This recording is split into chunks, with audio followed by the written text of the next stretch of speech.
When Steve Jobs returned to Apple in 1997, the company had just 5% of the computer market and was almost broke. When Jobs died of cancer 14 years later, Apple was the second most valuable corporation in the world, just slightly behind ExxonMobil. In his new biography of Jobs, Walter Isaacson writes that he revolutionized or reimagined 7 industries: personal computers, animated movies, music, telephones, tablet computing, digital publishing, and retail stores. He did it, Isaacson says, by standing at the crossroads of science and the humanities, connecting creativity with technology and combining leaps of imagination with feats of engineering to produce new devices that consumers hadn't even thought of. The story will continue in a moment. Thank you for coming. We're going to make some history together today. If you had to pick a day where it all came together, January 9, 2007 is not a bad one. Jobs is in San Francisco at the Macworld conference in full pitchman mode as he unveils his latest product to the faithful. These are not 3 separate devices. This is one device. And we are calling it iPhone. It is not only a remarkable achievement, but a validation of everything that Jobs believed in.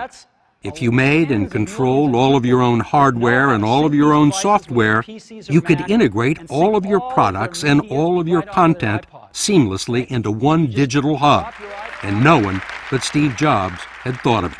This is something Microsoft couldn't do because it made software, but not the hardware. It's something Sony couldn't do because it made a lot of devices, but it didn't really make software operating system. So the only company that had end-to-end control was Apple.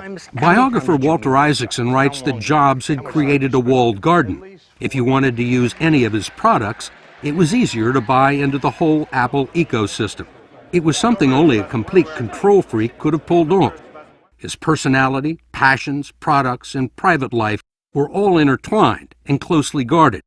The more of it that Walter Isaacson got to see, the more he learned. What was his house like? His house in Palo Alto is a house on a normal street with a normal sidewalk, no big winding driveway, no big security fences. You can drive in the driveway? You could walk into the garden in the back gate and open the back door to the kitchen, which used to not be locked.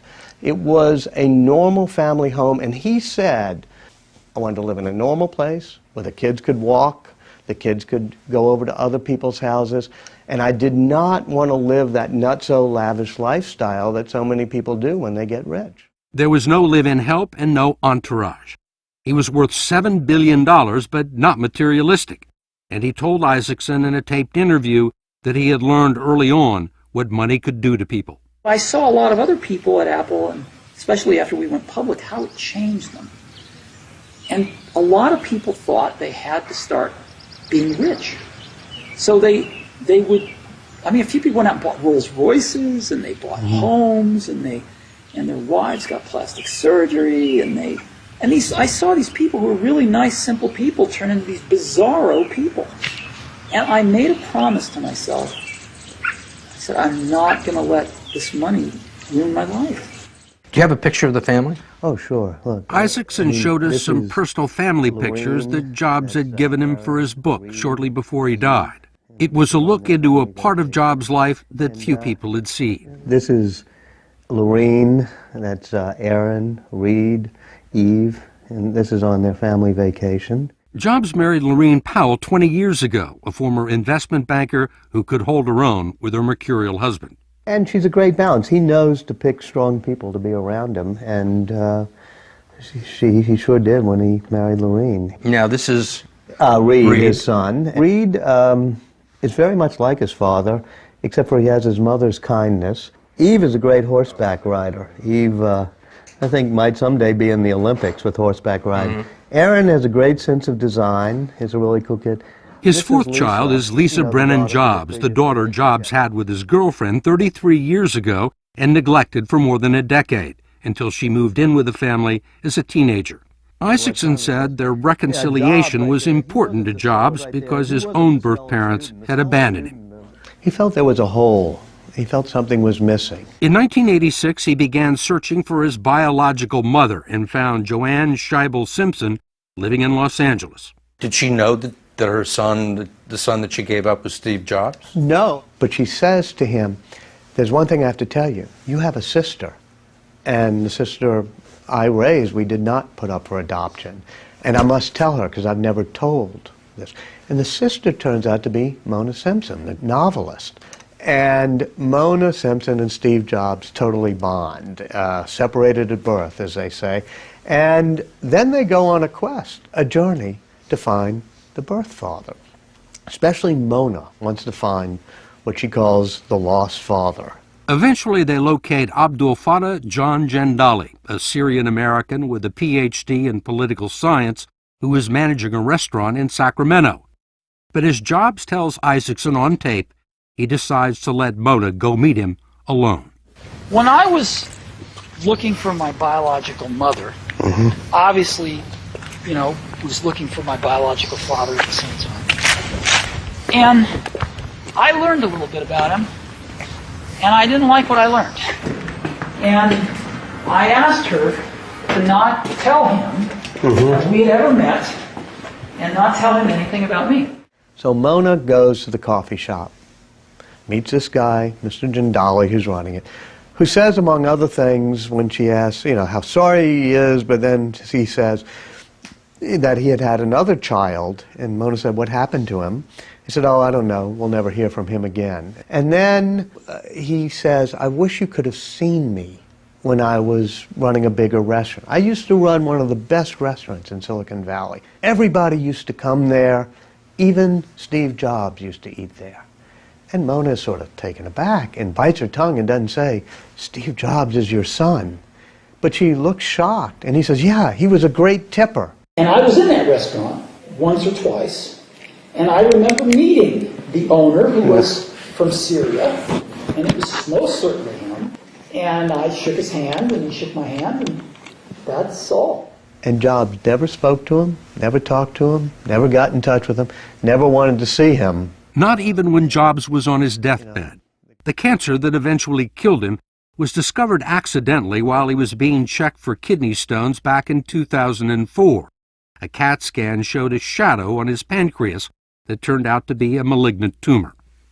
And then they do a biopsy, and they're very emotional. They say, this is good. It's one of these very slow-growing 5% of pancreatic cancers that can actually be cured. But Steve Jobs doesn't get operated on right away. He tries to treat it with diet. He goes to spiritualists. He goes to various ways of doing it macrobiotically, and he doesn't get an operation. Why doesn't he get it operated on immediately?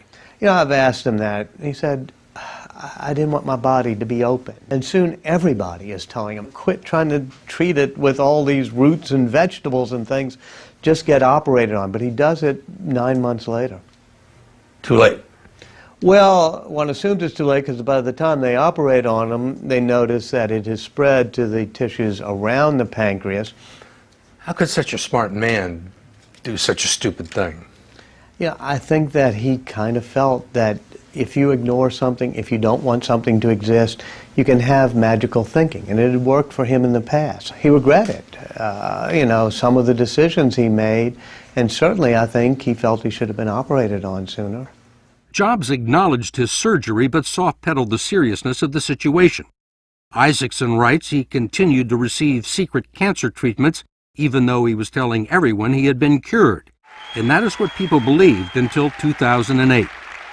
In 2008, he unveiled the iPhone 3, but that wasn't the main story. All of a sudden, people are gasping because he's lost so much weight, he looks so frail. And suddenly, people are realizing that he's very sick again. He denies it publicly. He puts out things that there's a hormone imbalance, which has a tiny kernel of truth to it because his liver was secreting the wrong hormones, but it wasn't just a hormonal imbalance, it's because the cancer had gone to his liver. And he's trying to deny it to himself and to the public, and this is a problem, of course. It's a legal problem. Well, it's a publicly traded company, and you have a great tension between two principles. One of which is you can't withhold material information from shareholders. The other is there's a certain privacy rights of the CEO. Jobs finally took a medical leave of absence and in March of 2009 received a secret liver transplant in Memphis that wasn't publicly acknowledged until 3 months later. The doctors who did the operation could tell that the cancer had spread. But Jobs returned to work to unveil the iPad and continued working right up until the end.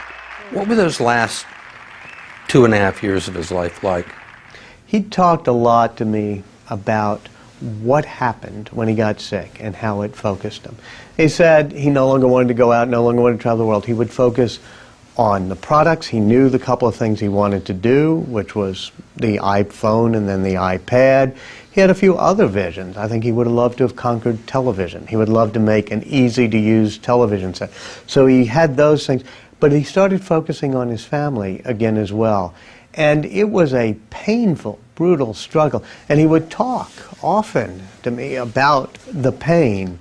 In their final meetings, Jobs would occasionally bring up the subject of death. I saw my life as an arc, and that it would end, and compared to that, nothing mattered. You know, I mean, you're born alone, you're going to die alone, and does anything else really matter? I mean, what exactly is it that you have to lose, Steve, you know? There's nothing. He survived nearly 8 years with his cancer, and in the final meeting with Isaacson in mid-August, still held out hope that there might be one new drug that could save him. He asked me at one point, he said, there could be things in this book I don't like, right? And I kind of smiled and said, yep, you know, there'll be probably things you don't like. He said, that's fine, that's fine. I won't read it when it comes out. I'll read it 6 months or a year from now. Did you have any discussions with him that day or at any other time about an afterlife? I remember sitting in his backyard in his garden one day, and he started talking about God. He said, sometimes I believe in God, sometimes I don't. I think it's 50-50 maybe. But ever since I've had cancer, I've been thinking about it more, and I find myself believing a bit more. Maybe it's because I want to believe in an afterlife, that when you die, it doesn't just all disappear. The wisdom you've accumulated, somehow it lives on. Then he paused for a second and he said, yeah, but sometimes I think it's just like an on-off switch. Click, and you're gone. He said, and paused again, he said, and that's why I don't like putting on-off switches on Apple devices. Go to 60minutesovertime.com to hear Steve Jobs compliment Facebook and complain about rivals Google and Bill Gates.